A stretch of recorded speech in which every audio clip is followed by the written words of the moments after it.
Welcome to Basic and Bookish podcast, where we crash out over our favorite books and connect with readers just like you. I'm Kinsey. And I'm Carly. Today is all of our thoughts, feelings, and rants about Season 4 of Bridgerton. You can find the timestamps for each section down in the show notes. This episode does have spoilers for Season 1 through 4 of Bridgerton, and while we have not read the books, we may have inadvertent spoilers for the books. Due to the nature of these books, this podcast is rated R in content and language. If you'd like to skip the ads and have access to full video formats, it's available now on Patreon.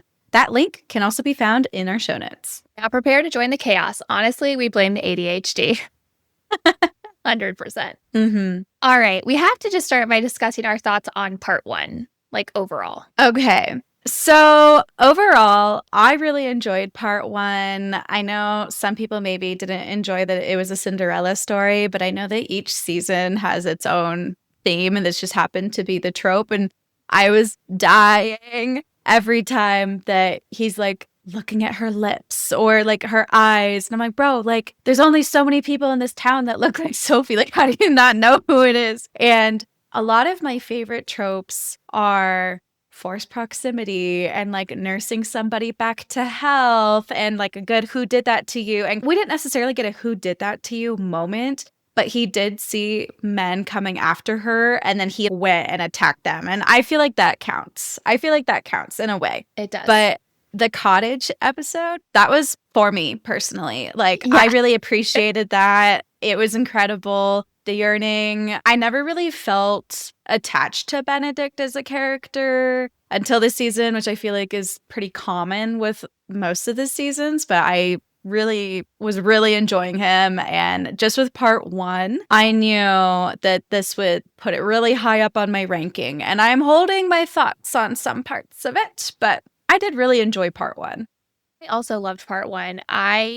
I'm a millennial girl. I am an elder millennial. I was obsessed with Ever After when I was in high school, okay? That Drew Barrymore movie changed my brain chemistry. I loved it. And the way the part 1 was giving me Ever After vibes, it was everything. I enjoyed it so much. I agree with you. That cottage episode, chef's kiss. So good. Loved it. Loved every second. I was eating up part 1. I was very angry I had to wait for part 2 for so long. I was so mad. I kept, like, literally, I have not felt that way about any of the others. Well, granted, only season 3 and season 4 were split into different parts. But for season 3, I was like, who cares? But for season 4, I kept being like, God, when does part 2 come out again? When does it come out again? I kept looking it up and I kept waiting and being like, oh, I just want to watch part 2. But I didn't feel that way for the other season. It was torture. It was torture, and I just kept thinking that they were going to release it on Valentine's Day. That was just something I made up in my head that made sense to me. Yeah. I feel like it would have made sense to have released part 2 for Valentine's Day weekend. But I had to wait, so, still bitter, but that's fine. And then they released it when we were at Romanticycon, so we couldn't even watch it until Romanticycon was done. So rude. They should have taken our schedule into consideration. Agreed. 100% agree. They really missed the mark on scheduling it during Romanticycon. They should know better. Agreed. Okay. We have to discuss how part 1 ended with Benedict asking Sophie to be his mistress. Well, you watched this before me, so you couldn't talk about it with me because of spoilers, which sucks. But the good part is that you get my unhinged text messages. And the way I texted you immediately to be like, asked her to be his mistress. What the fuck? And like in all caps. I literally face palmed. I was like, I'm kidding, bro. Read the room. I was convinced. I was like, oh my God, he's going to ask her to marry him. Like, he's not going to care. Like, he had been like a throuple. I don't think he would have cared if he dropped everything and then got married to someone of no rank. But yeah, I was like, Benedict, I was rooting for you. I was so impressed with you for the rest of part 1 of the season. And then mistress. It wasn't great. I will say I feel like in part 2 they explained his situation and predicament better. Yeah. Than they led up for in part 1. And I think they were maybe just rage baiting us, which is fine. Well, they were, for sure. Yeah. They were just like, we'll explain this later. But there needed to be more of a conversation. Like, what are our Yeah. options? What do we really want from each other, and what are our options? That was tasteless the way he did it. Mhm. And he's like finger banging her on the stairwell. Yeah. Be my mistress. Yeah, I was like, this is not the time or the moment. Like this is not how Mm-mm. you have this conversation. This is it. Like that's not sexy. No, No. not at all. No. Not at all. Not here for it. All right. I feel like we could rant about Benedict asking her to be his mistress for a long time. I did. My husband heard that and he doesn't even watch the show. But how did you feel about part 2, especially in comparison to part 1? I don't know if this is an unpopular opinion, but I didn't like part 2 as much. I Okay. think part 1 was better. For me, I enjoyed the Cinderella story of part 1, but with part 2, it just kept being like, let's get intimate. We can't be together. I want to be with you. I have to leave. It just got really repetitive for me. And when we finally did get that payoff, it wasn't as sweet as I was hoping. So I don't know. Maybe it was just a different phase in my cycle, and that's why I didn't enjoy it. They should have released them closer together. Gosh, I know, right? Yeah, no, but I didn't enjoy part 2 as much, but I still really, well, no, that's a lie. I didn't enjoy part 2 for Sophie and Benedict as much, but I did still really enjoy part 2. It just, compared to part 1, I preferred part 1. That's totally fair. Mhm. I feel like part 1 was paced better. Yes. I was kind of hoping all of part 2 was like, how do we figure out a way to start moving towards some change in our society around this issue? Mhm. And because Bridgerton is in like a fantastical version of that period of history. And I think that would have been interesting for them to explore.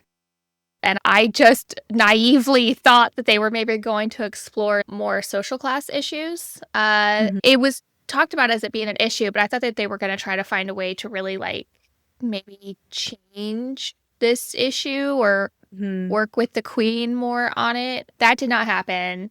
That was a little disappointing. They just had to be like sneaky Yeah. about it and come up with this sneaky explanation of why they could be together. I was sad about that. Yeah, there was a part because again, we haven't read the books, but I was like, what if by reading the will, she finds out her mom was actually a lady and her stepmom was just lying the whole time? That's kind of how I was expecting it to resolve. It was still nice that they were sneaky and she got the karma that she needed, but I don't know. I love Posey, her other sister. I love Posey. I hope she comes back in a future season. Me too. I really loved her. She's great. And then I also thought it was interesting how Penelope wasn't wanting to be Lady Whistledown anymore. Mm-hmm. And that the queen actually let her not be Lady Whistledown, but now she's got like her fake persona again. That's interesting. So the end of that, though, is that you don't know who Lady Whistledown is because it's not Penelope. Oh, I thought that she was pretending to have a new instead of. Look, I was multitasking when I finished the last episode. I was doing my taxes, but Yeah. But I'm wondering, I thought that she had started writing again, but under a different name, not Lady Whistledown. That's what my take was on it. But clearly I was not paying close enough attention. So somebody else is pretending to be Lady Whistledown? She seemed surprised, so I think this is someone else, and she's curious as to who it is. Okay. So I think our takeaway is supposed to be like, who is this person writing this gossip sheet? And I now have it's a like, thought. who's the new one? Oh, yeah. Could be Eloise, probably. Really interesting if it's Eloise because she hated the fact that Penelope was doing that so much. That's true. I mean, I know that it's either her or Francesca next, or both at the same time for it being their season. But she's like a self-proclaimed spinster. And so people aren't paying attention to her unless it's a member of the staff. Which, speaking of, I loved Sophie's friends, and I love that the doorman and her other friend, was it Hazel? I love that they also have their own little brewing relationship. It's so cute. I did like that as well. I loved all those little side stories. I have heard a theory about who the new gossip columnist is. Ooh, It's do not tell. my theory, I actually heard it from a coworker, and they had heard Oh. it from someone else. So this is like very third, fourth, fifth hand theory. I have no idea where it came from.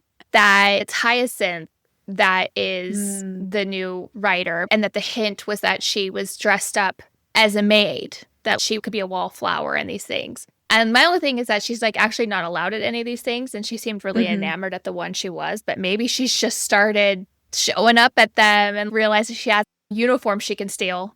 Well, she was really upset that Whistledown is not going to be talking about her debut. So she has something to gain That's from true. the gossip. So I actually could see it being Hyacinth.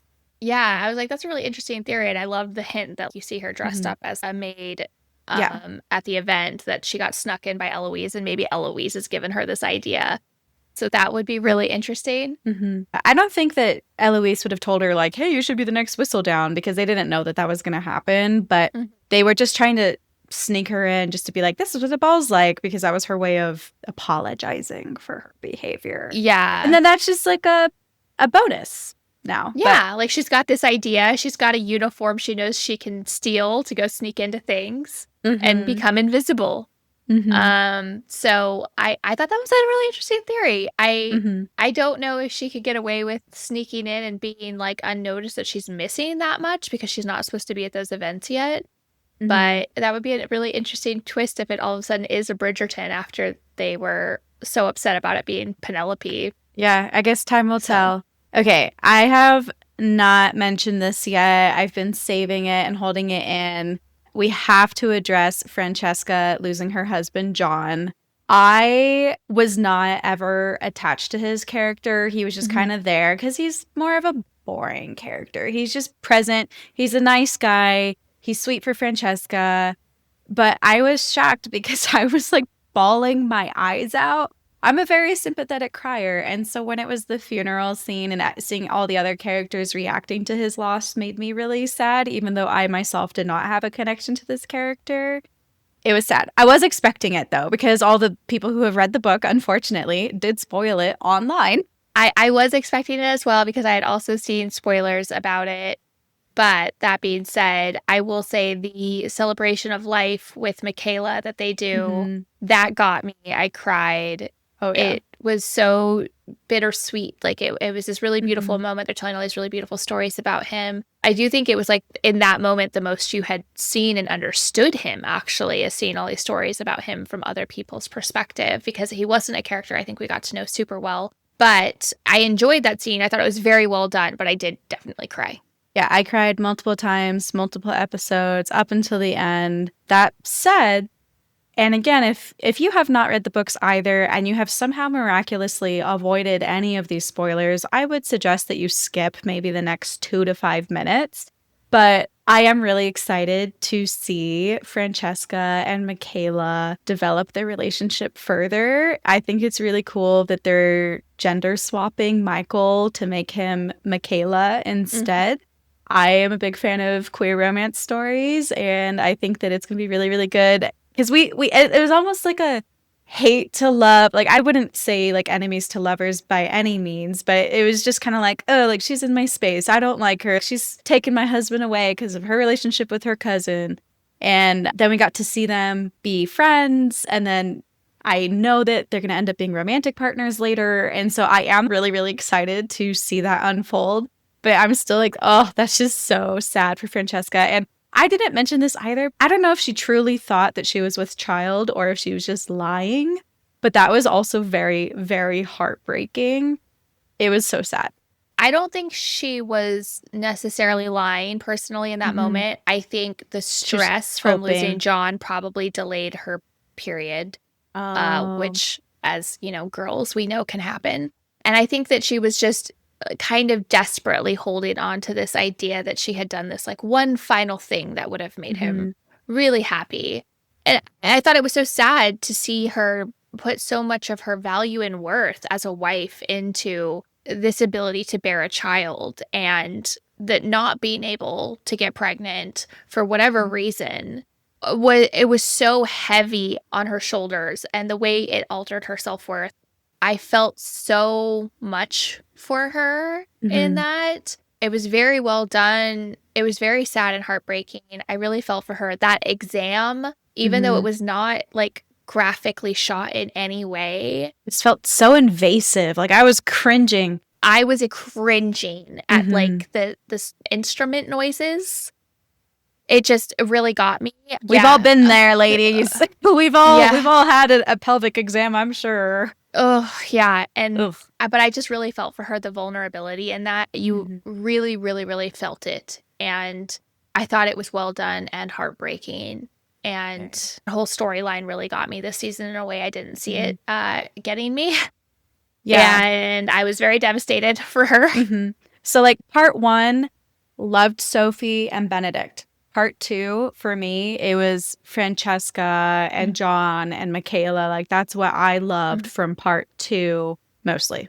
I also want to mention that I really loved Hyacinth and Eloise's relationship in this. I think seeing Hyacinth be so disenchanted with the way Eloise was treating her hopes and dreams for her life, it really caused some growth in Eloise that I really appreciated. I think she needed. I think Eloise is a really interesting, complex character, and I really enjoy her, but I think she needed that growth to be wanting more choice for women means some women get to choose the thing that you think isn't a choice for you. Yeah. And I will say, as someone who's very neurodivergent, I did grow up with people like Eloise who would shit on my opinions and shit on things that I was happy for or excited about. And it's not a good feeling. And it's like, am I weird for wanting this or liking this or being obsessed with this? And it makes you feel sad. It makes you not value your worth as much. And then it takes away some of the joy of what you had before. And so I was really feeling for Hyacinth. I was like, don't be so mean to her. She's excited. Let her have her excitement. So I was really happy that Eloise did start to turn around and helped her enjoy it again. And then it got taken away. I do think I understand why Eloise was like that, right? Like she is making a choice that all of society is telling her that means she's a failure. So she's like very defensive about it. And she's very single-minded and narrow-focused on this and wanting to preach this idea of there's another way to be. And I understand that.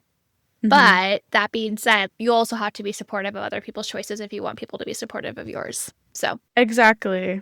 Really glad we saw that growth in her. We also had some other storylines that I think we both really enjoyed in this, namely Queen Charlotte and Lady Danbury. I also cried when they said their final goodbye. I was like, oh, friendship. I did too. It was so Lady Danbury is one of my favorite characters. I understand it sounds like she's probably not going to be in the next season.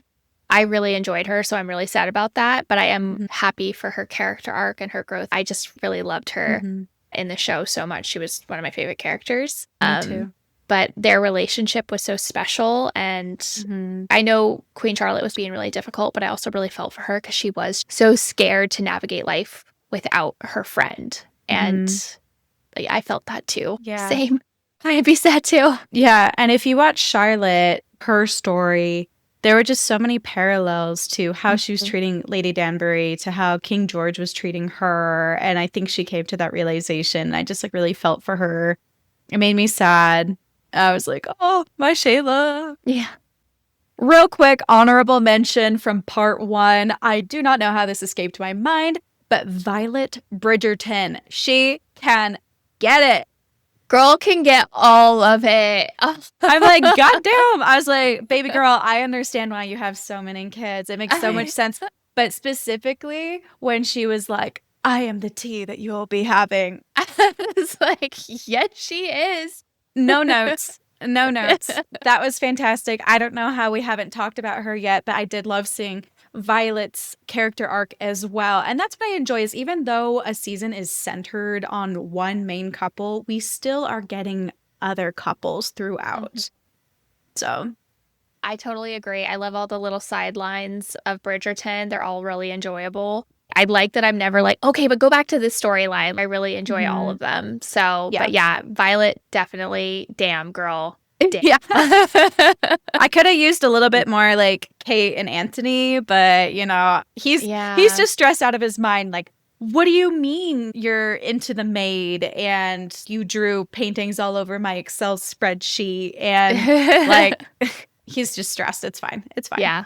All right. Overall, now that we have watched season 4, what is your ranking? I'm still a little torn. If you had asked me this when it was only part 1, I would have actually said that season 4 is top. But now that we've had part 2, I wasn't as impressed by it. So I'm going to go with my number 1 is season 2, Anthony and Kate. My number 2 is this season, season 4, Benedict and Sophie. My number 3 is the very first season with the Duke, Simon, and Daphne.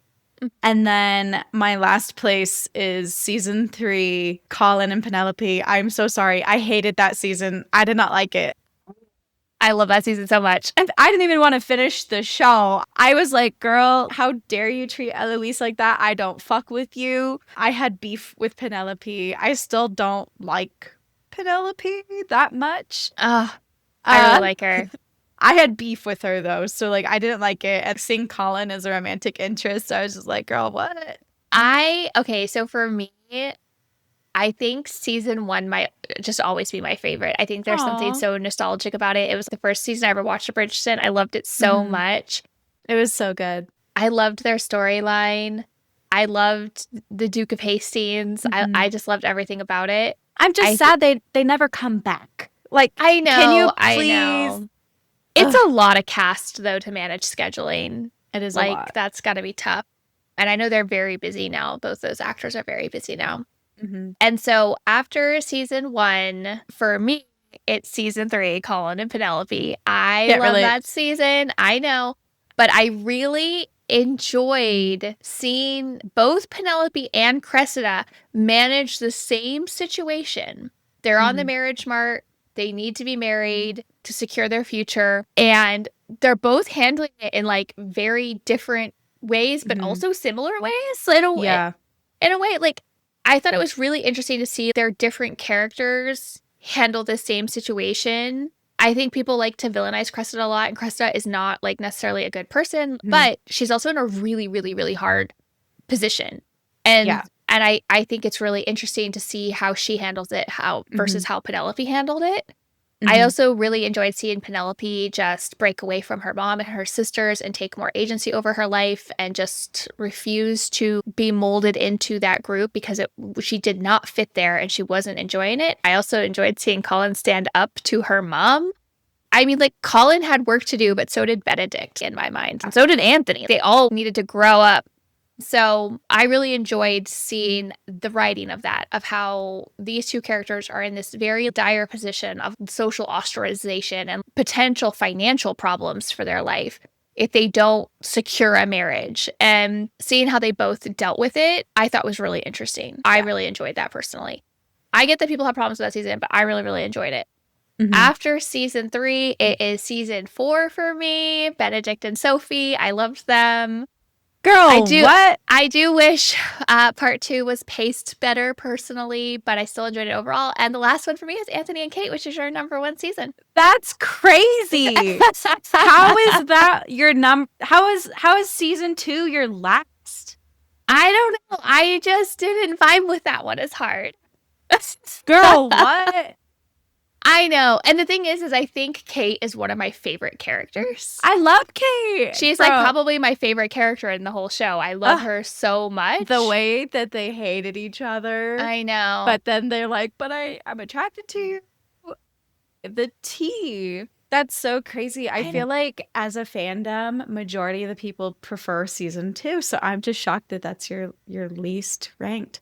And maybe I need to go rewatch the end of this show because I just remember them being like, well, I've already declared that I'm marrying your sister, and so it would be a scandal and we can't be together now, and that was part of it. But then all of a sudden they were just together and it wasn't a scandal. The queen approved it. Yeah, but it just felt like it was this big thing that just like suddenly not a thing. And I don't know. I don't know if I missed something, but I just remember being like, oh, okay, and now it's just not a problem. I just felt like it was really good yearning, and just remember when he was freaking out because he thought she was going to die from the bee sting because that's how his father died, and she's like, I'm fine. Yeah. So good. So I good. don't dislike any of these seasons, to be clear. I enjoy Okay. all of them. I just enjoyed that one the least. It is unfortunate because Kate is my favorite character. That is unfortunate. That's so Yeah. crazy. Yeah, I haven't rewatched any of the seasons, so honestly, I don't remember too much from season 1, but I do remember it was pretty good yearning there as well. Yeah, it But was good. I do remember just not vibing with season 3, and that's simply because I did not vibe with Penelope or Cressida or Colin, and that's why I was really grateful that we did get Francesca and John, even though they were the antisocial couple. So, I think it's really interesting to see characters like that in positions like that and how they deal with it. And seeing two people dealing with the same thing at the same time and dealing with it so mhm. differently Yeah, was really interesting to me. that makes sense. I just don't like those characters, but That's fine. that's fair. Okay. Okay. And finally, who are you hoping the next season is about? I want it to be about Eloise. I know the next Okay. book is Eloise. Oh, okay. But I do want majority of the focus to be on Francesca and Michaela. Okay. Just throwing that out there. I will be happy with either of them. And I'm sure we'll get more Violet Bridgerton too. Yeah. So, I would love a Violet backstory. yes. Like a Queen Charlotte type of Yeah. a situation. Yeah. Queen Charlotte. Oh, that might be if you include that in the seasons, that might be the best one of them all. I do think I have to agree with you there. Mhm. That one was quite good. I cried so hard in that season. I can't remember if I cried or not, but Oh. fun fact, it was like all season of season 4, I just kept thinking, this is the same King George that the United States had the revolution. I don't know why I never paid attention to that in the other seasons, but in this one, I was just like, yeah, they did bring up the colonies. That's us. Yeah. Anyway. Well, and this is where we leave you today, Basic Book Besties. Thank you so much for listening. Please leave us a review and join us next week. As mentioned earlier, we have lots of upcoming content, including Fourth Wing deep dive topics, a crash course season for the Masterverse, author interviews, romantasy book recaps, discussions on some of our favorite contemporary romances, our thoughts on recent adaptations, and more. And more. Yeah. You can join us over on Patreon, where you can access all of our episodes ad-free 3 days early and in full video, plus extras like exclusive book club access and shoutouts on the show. You'll find our Patreon link in the show notes, along with all the ways you can support the podcast. Don't forget to stay in the loop by following us on social media and joining us in our Discord chat. Who knows, you might just meet your next book bestie there.